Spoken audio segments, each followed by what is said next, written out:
갈릴리에서의 위기. 본장은 요한복음 6장 22절에서 71절에 의거함. 백성이 당신을 왕이라 선언하는 것을 금하셨을 때 그리스도께서는 당신의 생애의 전환점에 이르렀다는 것을 아셨다. 오늘 예수님을 왕으로 초대하기를 원하였던 군중이 내일은 당신에게서 돌아설 것이었다. 이기적인 야심이 실망을 당하게 될 때 그들의 사랑은 증오로, 찬송은 저주로 변할 것이었다. 이것을 알면서도 그분께서는 위기를 피할 어떤 조치를 강구하지 않으셨다. 그분께서는 처음부터 당신을 따르는 자들에게 어떤 세상적 보수를 바라지 말라고 하셨다. 제자가 되기를 원하여 나왔던 자에게 그분께서는 여우도 굴이 있고 공중의 새도 거처가 있으되 오직 인자는 머리 둘 곳이 없다고 말씀하셨다. 마태복음 8장 20절. 만일 사람들이 그리스도와 함께 세상을 섬길 수 있다면 군중은 그분께 충성을 바쳤을 것이다. 그러나 그분께서는 그와 같은 봉사를 받으실 수 없었다. 그리스도와 관계를 맺은 자들 가운데는 세상적 나라에 대한 희망에서 이끌렸던 자들이 많았다. 이런 자들은 잘못을 깨닫지 않으면 안 되었다. 보리떡의 이적에서 가르치신 깊은 영적 교훈은 이해되지 못하였다. 이 교훈은 명백히 드러나야 하였다. 그런데 이 새로운 계시는 그것과 함께 더 심한 시험을 가져올 것이었다. 보리떡의 이적에 대한 소식은 원근에 퍼져서 다음 날 아침 일찍부터 사람들은 예수님을 보기 위하여 벳세다로 모여들었다. 무수한 사람이 육로로 혹은 바다를 건너 찾아왔다. 전날 밤에 예수님을 떠나갔던 사람들은 아직도 그곳에서 예수님을 뵙게 될 것을 기대하면서 돌아왔다. 왜냐하면 거기에는 예수님을 건너편으로 실어다 줄 수 있는 배가 하나도 없었기 때문이다. 그들은 찾아보았으나 헛수고였다. 많은 사람이 여전히 예수님을 찾으면서 가버나움으로 돌아갔다. 그동안 그분께서는 불과 하루 만에 게네사렛으로 돌아오셨다. 그분께서 상륙하셨다는 소식이 알려지자 사람들은 온 지방으로 달려 돌아다니며 예수께서 어디 계시단 말을 듣는 대로 병든 자를 침상채로 메고 나왔다. 마가복음 6장 55절. 잠시 후에 예수께서는 해당에 가셨는데 벳세다에서 온 자들이 거기서 그분을 발견하였다. 그들은 제자들에게서 그분이 어떻게 바다를 건너셨는지를 들었다. 격로한 폭풍, 역풍을 거슬러 여러 시간을 소용없이 노를 저었던 일, 물 위를 걸어오시던 그리스도의 모습, 그리하여 겁내던 일, 그분의 안심시키는 말씀, 베드로의 모험과 그 결과, 태풍이 갑자기 잠잠해지던 일과 배가 물에 닿던 일 등이 궁금히 여기는 군중에게 자세하게 설명되었다. 그러나 많은 사람이 그것에 만족하지 않고 예수님의 주위에 모여서 랍비여 어느 때에 여기 오셨나이까 하고 물었다. 그들은 그분의 입을 통하여 이적에 대한 더욱 자상한 설명을 듣고자 하였다. 예수께서는 그들의 호기심을 만족시켜 주지 않으셨다. 그분께서는 너희가 나를 찾는 것은 표적을 본 까닭이 아니요 떡을 먹고 배부른 까닭이로다 라고 슬픈 듯이 말씀하셨다. 그들은 무슨 가치 있는 동기에서 그분을 찾은 것이 아니라 떡을 얻어먹고 배가 부르기 때문에 그분께 붙음으로써 현세의 이익을 좀 더 얻기를 바랐던 것이다. 구주께서는 그들에게 썩는 양식을 위하여 일하지 말고 영생하도록 있는 양식을 위하여 하라고 분부하셨다. 단지 물질적인 유익만을 구하지 말라. 금생을 위하여 준비하는 것을 주된 노력으로 삼지 말고 영적 양식, 곧 영생하도록 있는 그 지혜 얻기를 힘쓰라. 하나님의 아들만이 이것을 주실 수 있으니 인자는 아버지 하나님의 인치신 자이기 때문이다. 잠깐 동안 청중의 관심이 일깨워졌다. 그들은 우리가 어떻게 하여야 하나님의 일을 하오리까 하고 부르짖었다. 그들은 하나님의 마음에 들기 위하여 많은 괴로운 일들을 실행하여 왔다. 그들은 더 큰 공로를 얻을 수 있는 새로운 기율이 있다면 무엇이든지 듣고자 하였다. 그들은 더 큰 공로를 얻을 수 있는 새로운 기율이 있다면 무엇이든지 듣고자 하였다. 그들의 질문의 뜻은 곧 우리가 하늘에 들어가려면 무엇을 행할까요? 영생을 얻으려면 우리는 어떤 값을 치러야 합니까? 하는 것이었다. 예수께서 대답하여 가라사대 하나님의 보내신 자를 믿는 것이 하나님의 일이니라 하시었다. 예수께서 대답하여 가라사대 하나님의 보내신 자를 믿는 것이 하나님의 일이니라 하시었다. 하늘의 값은 예수시다. 하늘에 들어가는 길은 세상 죄를 지고 가는 하나님의 어린 양을 믿는 믿음으로 말미암아서이다. 요한복음 1장 29절. 예수께서 대답하여 가라사대 하나님의 보내신 자를 믿는 것이 하나님의 일이니라 하시었다. 하늘의 값은 예수시다. 하늘에 들어가는 길은 세상 죄를 지고 가는 하나님의 어린 양을 믿는 믿음으로 말미암아서이다. 요한복음 1장 29절. 그러나 사람들은 이 하늘 진리의 말씀을 받아들이기로 선택하지 않았다. 예수께서는 메시아가 행하리라고 예언된 바로 그 사업을 행하셨으나 그들의 이기적인 야심이 상상하던 그런 메시아의 사업을 목격하지는 못하였다. 사실 그리스도께서는 우리를 보리떡으로 단 한 번 먹이셨으나 모세의 시대에는 이스라엘이 40년간이나 만나로 공급을 받았으므로 그들은 메시아에게서 더욱 큰 축복을 기대하였던 것이다.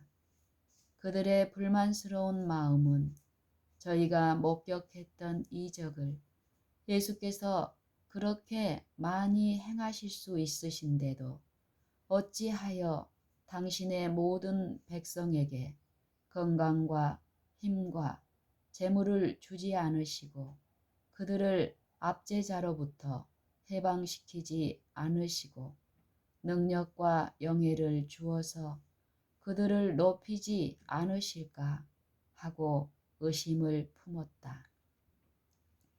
그분이 하나님의 보내신 자라고 주장하면서도 이스라엘의 왕이 되는 것을 거절하신 사실은 그들이 이해할 수 없는 신비였다. 그분의 거절은 오해되었다.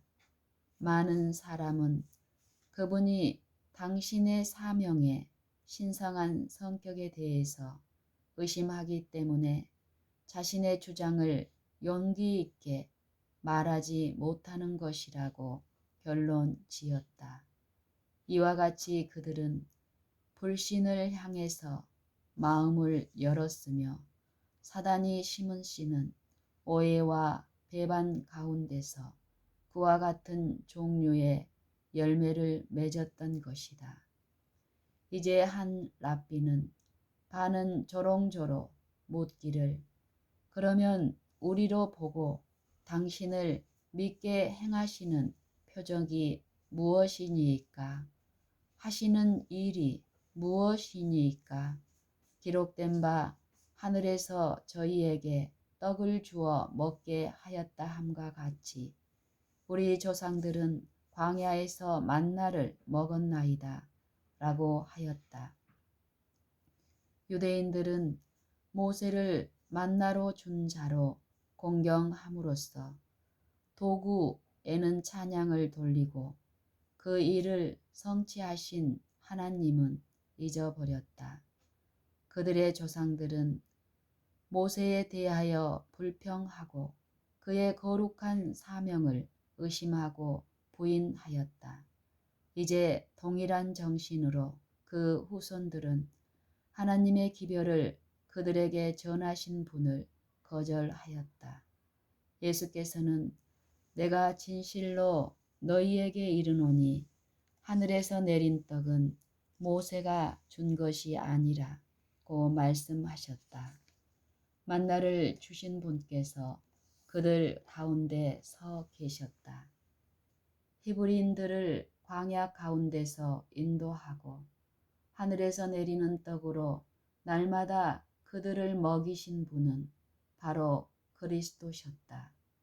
그 양식은 하늘에서 온 참떡의 한 표상이었다.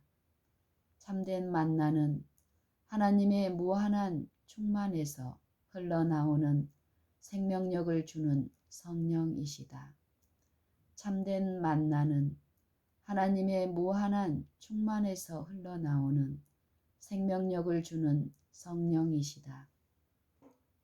예수께서는 하나님의 떡은 하늘에서 내려 세상에게 생명을 주는 것이라고 말씀하셨다. 요한복음 6장 33절 하나님의 떡은 하늘에서 내려 세상에게 생명을 주는 것이니라. 그분의 말씀을 듣는 무리 중 어떤 자는 여전히 예수께서 생명의 양식에 대해서 언급하시는 줄로 생각하고 그분의 말씀을 듣는 무리 중 어떤 자는 여전히 예수께서 세상의 양식에 대해서 언급하시는 줄로 생각하고 여전히 예수께서 세상의 양식에 대해서 언급하시는 줄로 생각하고 주여 이 떡을 항상 우리에게 주소서 하고 부르짖었다. 그때에 예수께서는 내가 곧 생명의 떡이라고 명백히 말씀하셨다. 내가 곧 생명의 떡이니라. 그리스도께서 사용하신 표상은 유대인들이 잘 아는 것이었다. 모세는 성령의 감동을 받아 사람이 떡으로만 사는 것이 아니요 여호와의 입에서 나오는 모든 말씀으로 사는 것이라고 말하였다. 에레미야 선지자도 내가 주의 말씀을 얻어 먹었사오니 주의 말씀은 내게 기쁨과 내 마음의 즐거움이라고 기록하였다. 신명기 8장 3절, 에레미야 15장 16절. 랍비들도 떡을 먹는다는 것은 영적 의미로 율법을 연구하고 선행을 실천하는 것이라는 말을 하고 있었으며, 메시아가 오시면 이스라엘을 다 먹여주실 것이라고 흔히 말하고 있었다. 선지자들의 가르침은 보리떡의 이적 가운데 있는 깊은 영적 교훈을 명백히 하였다. 그리스도께서는 회당에서 이 교훈을 당신의 말씀을 듣는 자들에게 공개하려고 힘쓰셨다.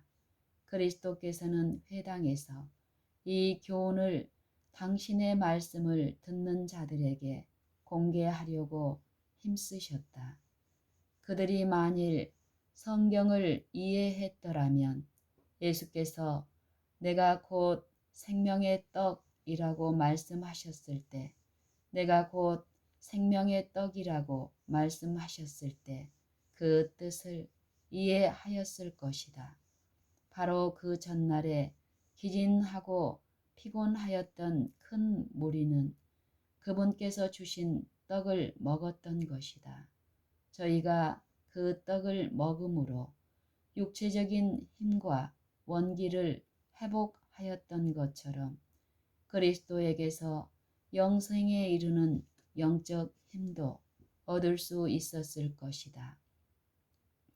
내게 오는 자는 결코 줄이지 아니할 터이요, 나를 믿는 자는 영원히 목마르지 아니하리라고 그분께서는 말씀하셨다.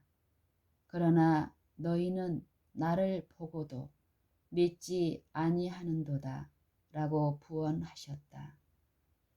내게 오는 자는 결코 줄이지 아니할 터이요, 나를 믿는 자는 영원히 목마르지 아니하리라고 그분께서는 말씀하셨다. 그러나 너희는 나를 보고도 믿지 아니하는도다 라고 부언하셨다.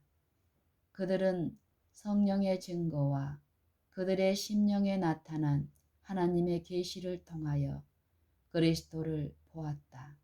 그들은 성령의 증거와 그들의 심령에 나타난 하나님의 계시를 통하여 그리스도를 보았다. 그분의 능력에 대한 산 증거가 날마다 그들 앞에 나타났건만 그들은 여전히 다른 표적을 요구하였다. 그들은 성령의 증거와 그들의 심령에 나타난 하나님의 계시를 통하여 그리스도를 보았다. 그분의 능력에 대한 산 증거가 날마다 그들 앞에 나타났건만 그들은 여전히 다른 표적을 요구하였다. 서로 표적을 준다 할지라도 그들은 이전과 다름없이 여전히 믿지 않을 것이었다. 그들이 이미 보고 들은 것으로도 확신하지 않는다면 더 기이한 이적을 볼지라도 그것은 소용없는 일일 것이다. 불신은 언제든지 의심에 대한 변명을 찾을 것이며 가장 확실한 증거라도 논박할 것이다. 불신은 언제든지 의심에 대한 변명을 찾을 것이며 가장 확실한 증거라도 논박할 것이다. 그리스도께서는 다시 이 완고한 심령에 호소하셨다. 내게 오는 자는 내가 결코 내어 쫓지 아니하리라. 내게 오는 자는 내가 결코 내어 쫓지 아니하리라. 그분께서는 믿음으로 당신을 영접한 자는 다 영생을 얻을 것이라고 말씀하셨다. 한 사람도 잃어버려질 수 없다. 바리새인들과 사두개인들은 장래의 생명에 대해 논쟁할 필요가 없었다. 사람들은 죽은 자를 위한 절망적인 슬픔으로 더 이상 통곡할 필요가 없다. 내 아버지의 뜻은 아들을 보고 믿는 자마다 영생을 얻는 이것이니 마지막 날에 내가 이를 다시 살리리라. 내 아버지의 뜻은 아들을 보고 믿는 자마다 영생을 얻는 이것이니 마지막 날에 내가 이를 다시 살리리라. 마지막 날에 내가 이를 다시 살리리라. 내 아버지의 뜻은 아들을 보고 믿는 자마다 영생을 얻는 이것이니 마지막 날에 내가 이를 다시 살리리라. 그러나 백성의 지도자들은 성이 나서 이는 요셉의 아들 예수가 아니냐. 그 부모를 우리가 아는데 저가 지금 어찌하여 하늘로서 내려왔다 하느냐 하였다. 그러나 백성의 지도자들은 성이 나서 이는 요셉의 아들 예수가 아니냐. 그 부모를 우리가 아는데 제가 지금 어찌하여 하늘로서 내려왔다 하느냐 하였다. 그들은 예수님의 미천한 가문에 대하여 경멸조로 언급함으로써 편견을 일으키고자 애썼다.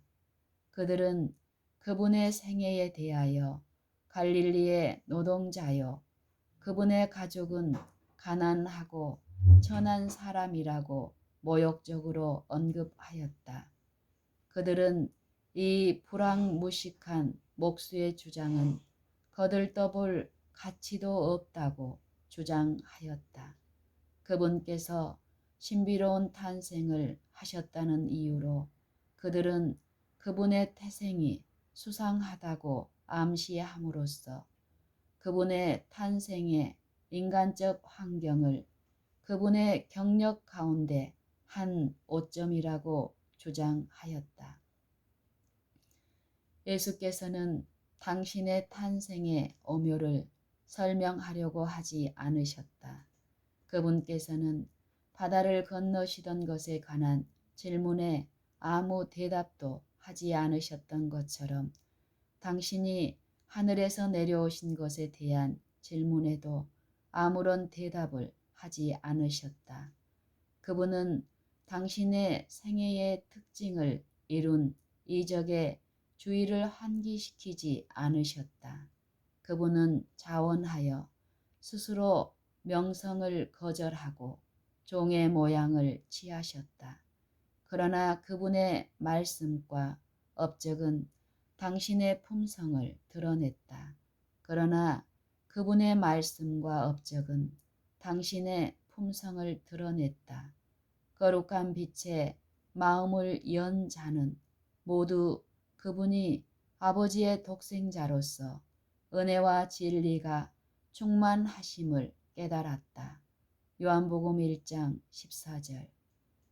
바리새인들의 편견은 저희의 질문이 나타낸 것 이상으로 뿌리가 깊었다. 그 편견은 저희 마음의 강팍함에 그 뿌리가 있었다. 예수께서 하시는 모든 말씀과 행동은 그들의 마음에 반항심을 일으켰는데 그 이유는 그들이 품고 있던 정신이 그분의 정신과 조화를 이룰 수 없었기 때문이다. 나를 보내신 아버지께서 이끌지 아니하면 아무라도 내게 올 수 없으니 오는 그를 내가 마지막 날에 다시 살리리라. 선지자의 글에 저희가 다 하나님의 가르치심을 받으리라 기록되었은즉 아버지께 듣고 배운 사람마다 내게로 오느니라.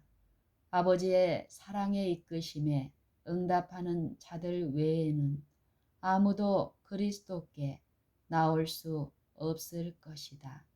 아버지의 사랑의 이끄심에 응답하는 자들 외에는 아무도 그리스도께 나올 수 없을 것이다. 그러나 하나님께서는 모든 마음을 당신께로 이끌고 계심으로 그분의 이끄심에 저항하는 자들만이 그리스도께 나오기를 거절할 것이다. 저희가 다 하나님의 가르치심을 받으리라. 저희가 다 하나님의 가르치심을 받으리라. 는 말씀에서 예수께서는 내 모든 자녀는 여호와의 교훈을 받을 것이니 내 자녀는 크게 평강할 것이라는 이사야의 예언을 언급하셨다. 이사야 54장 13절.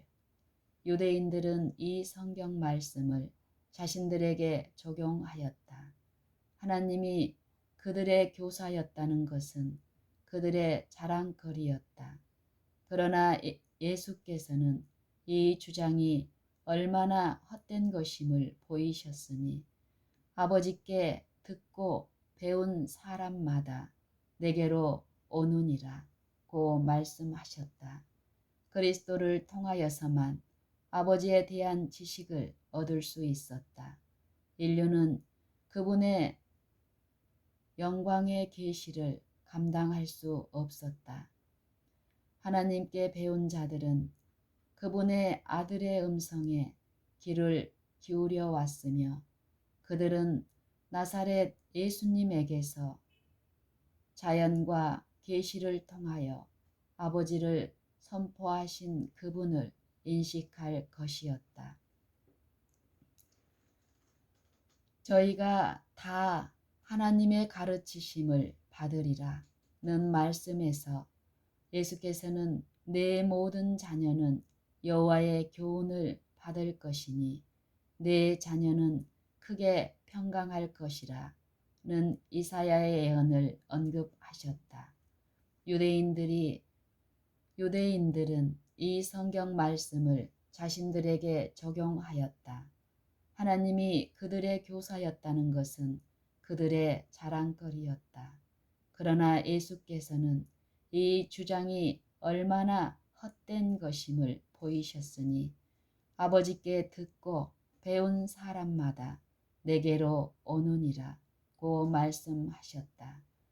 그리스도를 통하여서만 아버지에 대한 지식을 얻을 수 있었다. 인류는 그분의 영광의 계시를 감당할 수 없었다. 하나님께 배운 자들은 그분의 아들의 음성에 귀를 기울여 왔으며 그들은 나사렛 예수에게서 자연과 계시를 통하여 하나님을 선포하신 그분을 인식할 것이었다. 진실로 진실로 너희에게 이르노니 믿는 자는 영생을 가졌다. 진실로 진실로 너희에게 이르노니 믿는 자는 영생을 가졌다. 이 말씀을 들었던 사랑하는 요한을 통하여 성령께서는 교회에 이렇게 선언하셨다. 증거는 이것이니 하나님이 우리에게 영생을 주신 것과 이 생명이 그의 아들 안에 있는 그것이니라. 하늘이 있는 자에게는 아들이 있는 자에게는 생명이 있다. 진실로 진실로 너희에게 이르노니 믿는 자는 영생을 가졌다. 이 말씀을 들었던 사랑하는 요한을 통하여 성령께서는 교회에 이렇게 선언하셨다. 증거는 이것이니 하나님이 우리에게 영생을 주신 것과 이 생명이 그의 아들 안에 있는 그것이니라. 아들이 있는 자에게는 생명이 있다. 요한일서 5장 11절 12절. 또 예수께서는 그를 내가 마지막 날에 다시 살리리라 고 말씀하셨다. 그리스도께서 우리와 한 육체가 되신 것은 우리가 그분과 더불어 한 마음이 되게 하기 위함이었다. 그리스도께서 우리와 한 육체가 되신 것은 우리가 그분과 더불어 한 마음이 되게 하기 위함이었다.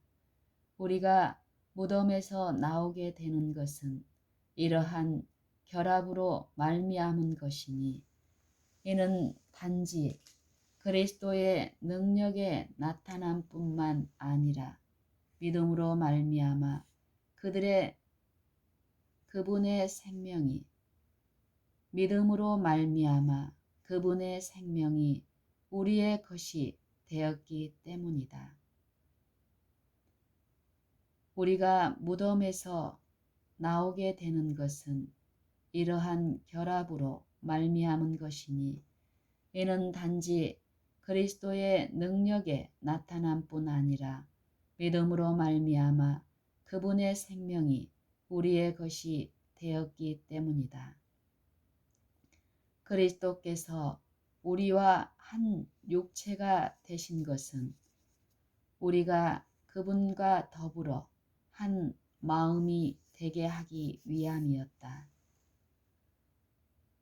그리스도를 그 진정한 품성 그대로 보고 마음에 받아들이는 자들은 영생을 얻는다. 그리스도를 그 진정한 품성 그대로 보고 마음에 받아들이는 자들은 영생을 얻는다. 그리스도께서 우리 안에 사시는 것은 성령을 통해서이며 믿음으로 마음에 하나님의 성령을 받아들이는 것이 영생의 시작이 된다. 그리스도께서 우리 안에 사시는 것은 성령을 통해서이며 믿음으로 마음에 하나님의 성령을 받아들이는 것이 영생의 시작이 된다. 사람들은 그리스도께 그들의 조상들이 광야에서 먹은 만나를 가리키면서 마치 그 양식의 공급이 예수께서 행하신 이적보다 더 큰 이적이나 되는 것처럼 말하였다. 그러나 그분께서는 당신이 오셔서 주고자 하는 축복에 비교해 볼 때 그 선물이 얼마나 보잘것없는지를 보여주셨다. 만나는 세상에서의 생존을 보장할 수 있을 뿐 사망의 접근을 방지하거나 죽지 않음을 보증하지는 못한다. 그러나 하늘의 떡은 영생에 이르도록 영혼에게 자양분을 공급할 것이다. 그 주께서는 내가 곧 생명의 떡이로다. 너희 조상들은 광야에서 만나를 먹어도 죽었거니와 이는 하늘로서 내려오는 떡이니 사람으로 하여금 먹고도 죽지 아니하게 하는 것이니라. 나는 하늘로서 내려온 산 떡이니 사람이 이 떡을 먹으면 영생하리라 고 말씀하셨다. 그리스도께서는 이제 이 상징에 다른 상징을 첨가하셨다. 그분께서는 오직 죽으심으로써만 사람들에게 생명을 주실 수 있었다. 다음 말씀에서 그분은 당신의 죽음을 구원의 방편으로 지적하신다. 그분은 나의 줄 떡은 곧 세상의 생명을 위한 내 살이로다 라고 말씀하셨다. 나의 줄 떡은 곧 세상의 생명을 위한 내 살이로다 라고 말씀하셨다. 유대인들은 멸하는 천사가 애굽의 집들을 칠 때에 이스라엘 백성이 구원받은 밤을 기념하여 예루살렘에서 유월절을 경축하려고 하였다. 하나님께서는 그들이 유월절 양에서 하나님의 어린 양을 보고 그 표상을 통하여 세상에 생명을 주기 위하여 자신을 바치신 분을 받아들이기를 원하셨다. 그러나 유대인들은 표상 그 자체를 중요시하는 반면에 그 의미는 무시하였다. 그들은 주님의 몸을 식별하지 못하였다. 유월절 봉사에서 상징된 동일한 진리가 그리스도의 말씀을 통해 가르쳐졌다. 그러나 그 진리는 여전히 식별되지 못하였다. 이제 랍비들은 성을 내면서 이 사람이 어찌 능히 제 살을 우리에게 주어 먹게 하겠느냐 라고 부르짖었다. 그들은 마치 니고데모가 사람이 늙으면 어떻게 날 수 있삼나이까 라고 물었을 때 하였던 것처럼 그분의 말씀을 문자적인 의미로 이해하는 채 하였다. 요한복음 3장 4절. 그들은 어느 정도 예수님의 말씀의 의미를 이해하였으나 그것을 기꺼이 시인하려고 하지 않았다. 그분의 말씀을 곡해함으로써 그들은 사람들이 그분께 대하여 편견을 품게 되기를 원하였다. 그리스도께서는 당신의 상징적인 표현을 누그러뜨리지 않으셨다. 그분은 오히려 더 강력한 말로 그 진리를 반복하셨다. 내가 진실로 진실로 너희에게 이르노니 인자의 살을 먹지 아니하고 인자의 피를 마시지 아니하면 너희 속에 생명이 없느니라.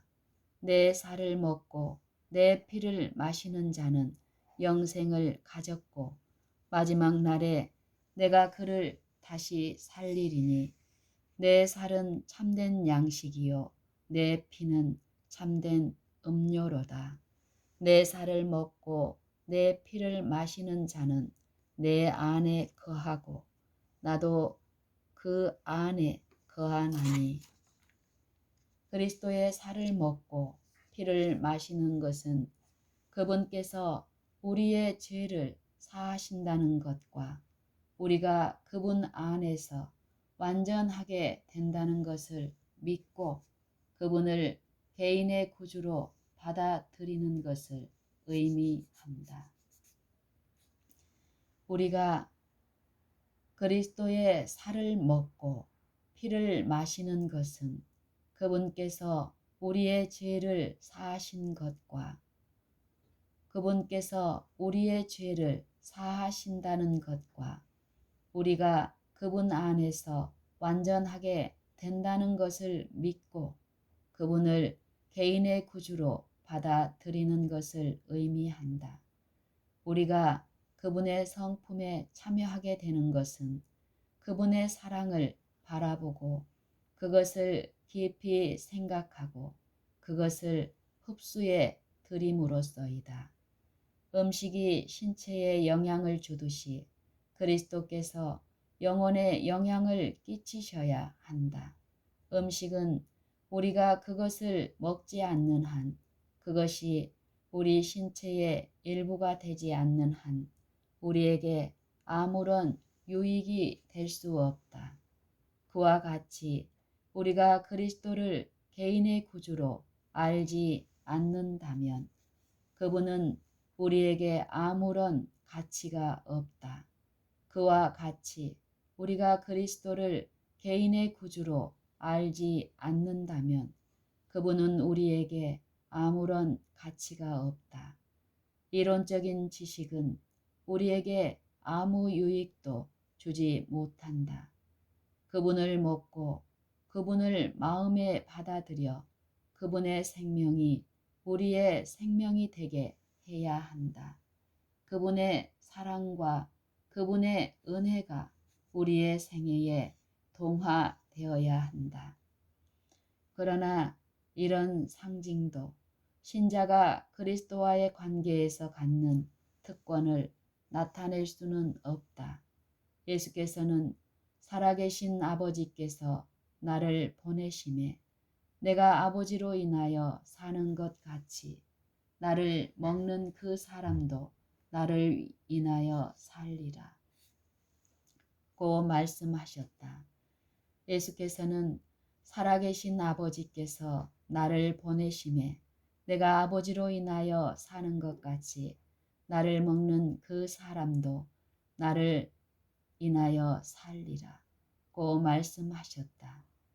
하나님의 아들에게 하나님의 아들께서 아버지를 믿는 믿음으로 사신 것처럼 하나님의 아들께서 아버지를 믿는 믿음으로 사신 것처럼 우리도 그리스도를 믿는 믿음으로 살아야 한다.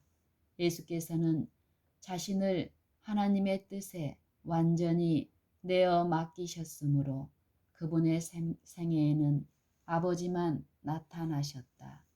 모든 일에 우리와 한결같이 시험을 받으셨지만 그분은 당신을 애워싼 악에 의해 더럽힘을 받지 않고 세상 앞에 서셨다. 이와 같이 우리도 그리스도께서 이기신 것처럼 이겨야 한다. 이와 같이 우리도 그리스도께서 이기신 것처럼 이길 수 있다. 그대는 그리스도를 따르는 자인가? 그대는 그리스도를 따르는 자인가? 그렇다면 영적 생애에 관하여 쓰인 모든 기록은 그대를 위하여 기록된 것이며 그대 자신을 예수께 연합시킴으로써 얻을 수 있을 것이다.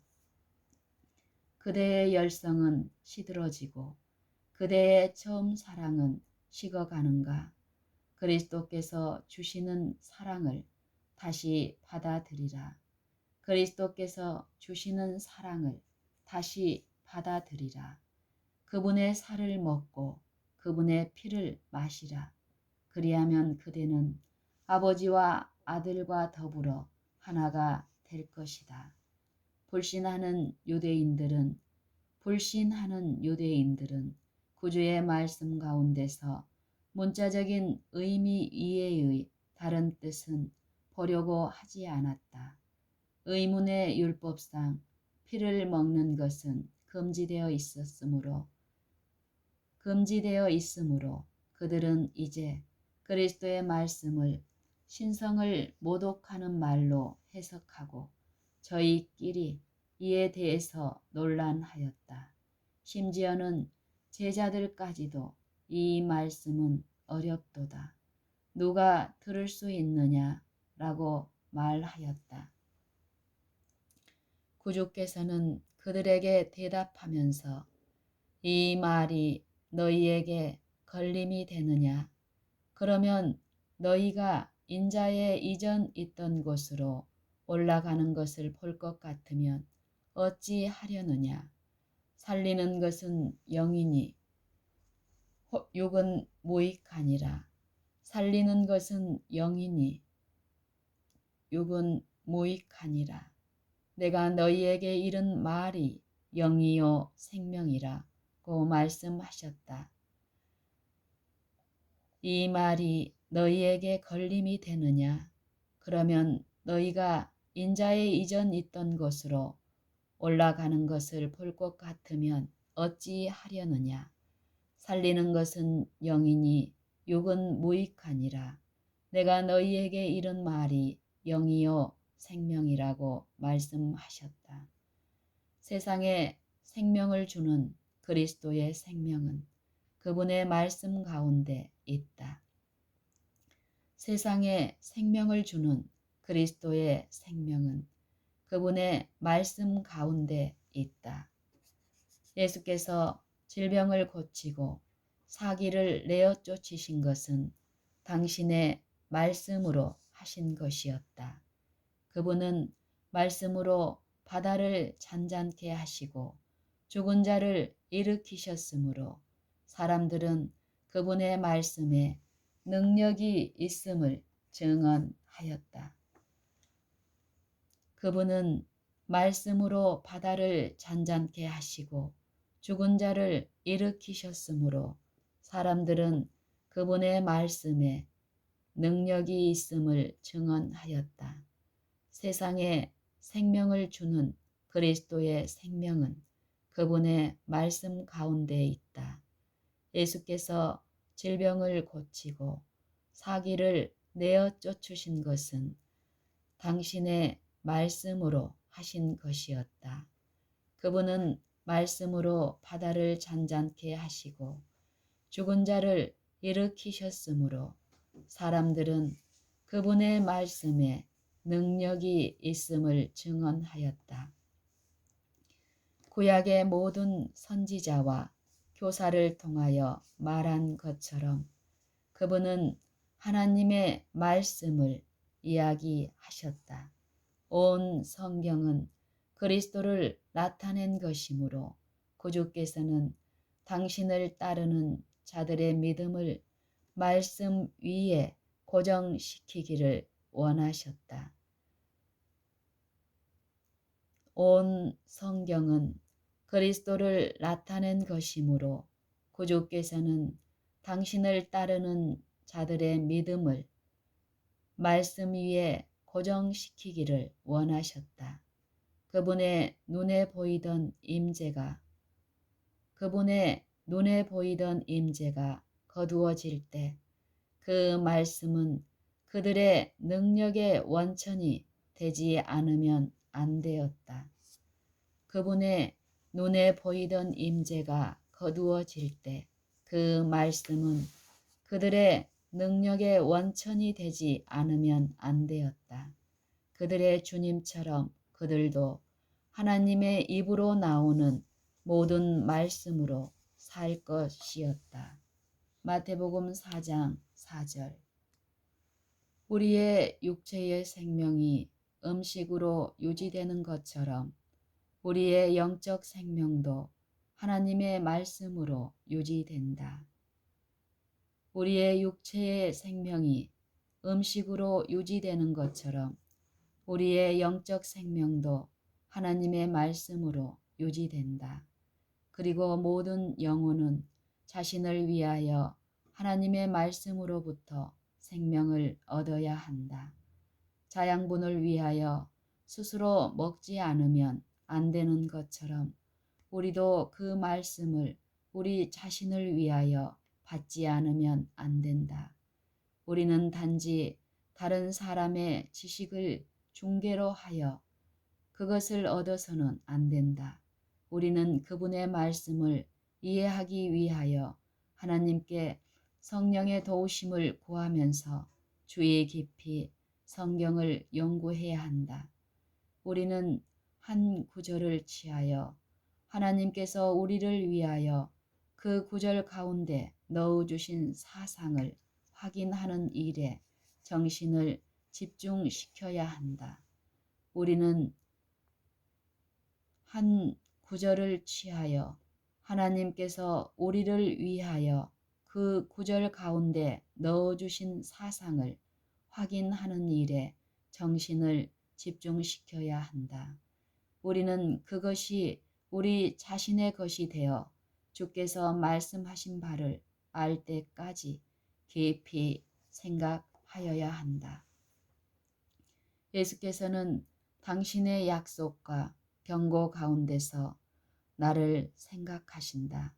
예수께서는 당신의 약속과 경고 가운데서 나를 생각하신다.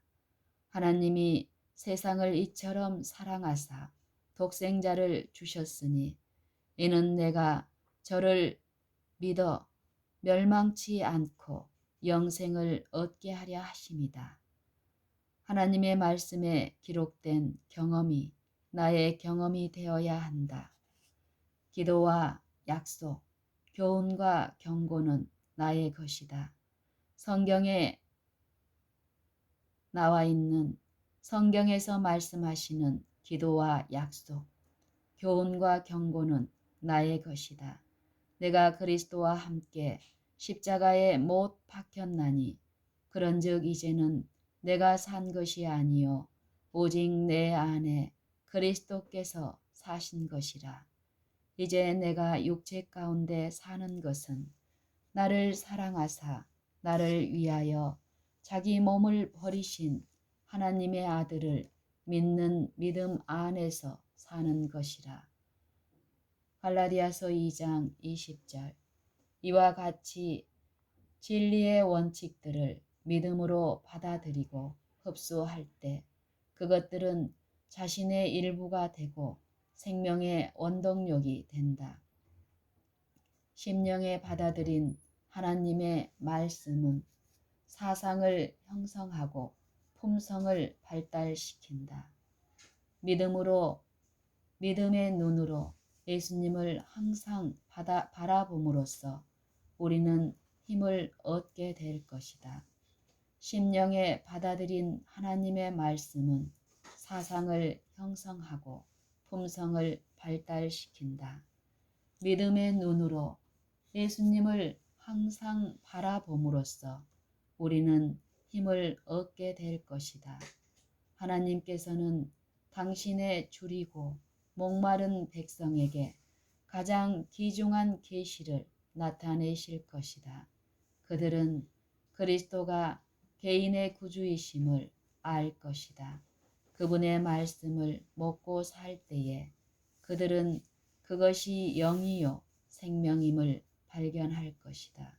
그 말씀은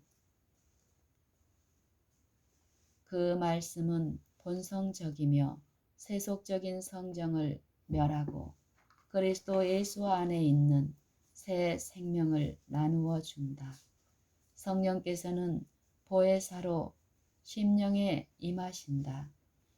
성령께서는 보혜사로 심령에 임하신다.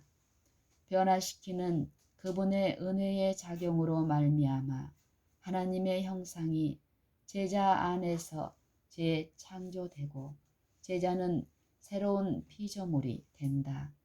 사랑이 증오를 대신하고 마음은 신령한 모습을 받는다. 이것이 바로 하나님의 입에서 나오는 모든 말씀으로 산다는 것의 의미이다. 이것이 곧 하늘에서 내려오는 떡을 먹는 것이다.